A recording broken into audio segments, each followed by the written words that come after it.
అందరికీ నమస్కారం అండి. నా పేరు పోలి నిరంజన్. హైదరాబాద్ నగరంలో ప్రభుత్వం అనేక పోరాటాల ద్వారా ఆటో కార్మికులకు పర్మిట్లు విడుదల చేస్తే ఈ దళారీ వ్యవస్థలో ఉన్నటువంటి ఫైనాన్సర్లు, బ్రోకర్లు వీళ్ళందరూ అధిక వడ్డీతో అలవాటు పడిన వాళ్ళు. వీళ్ళందరూ ఏం చేస్తారంటే ఈ పర్మిట్లు ఆపాలని ఒక కుటిల బుద్ధి పన్నిరు. కాబట్టి వాళ్ళని తిప్పి కొట్టాలి. కాబట్టి వాళ్ళు ఎందుకంటే 2,50,000 ఉన్న ఒక వాహనాన్ని 5 లక్షలకు అమ్ముకుంటారు. కాబట్టి వాళ్ళ వ్యాపారం దెబ్బతింటుంది.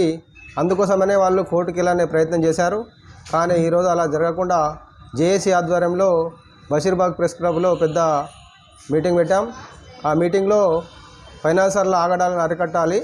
అదేవిధంగా ప్రభుత్వం కూడా అధిక వడ్డీలు వసూలు చేసి అధిక భారం మోపి పేదలను పీడ్చుకు పిప్పి తినే ఈ ఫైనాన్సర్ల మీద తప్పకుండా మీరు దాడులు జరిపి, విజిలెన్స్ అధికారులు దాడులు జరిపి ఈ గరీబులను ఆదుకోవాలని, అదేవిధంగా అధిక వడ్డీలతోని భారం మోపి అమాయకులను వేధిస్తున్న ఈ ప్రభుత్వానికి, ఈ ఆటో ఫైనాన్సర్లకు తప్పకుండా మీరు చర్య తీసుకోవాలని కోరుతూ మీ నిరంజన్ పూలే.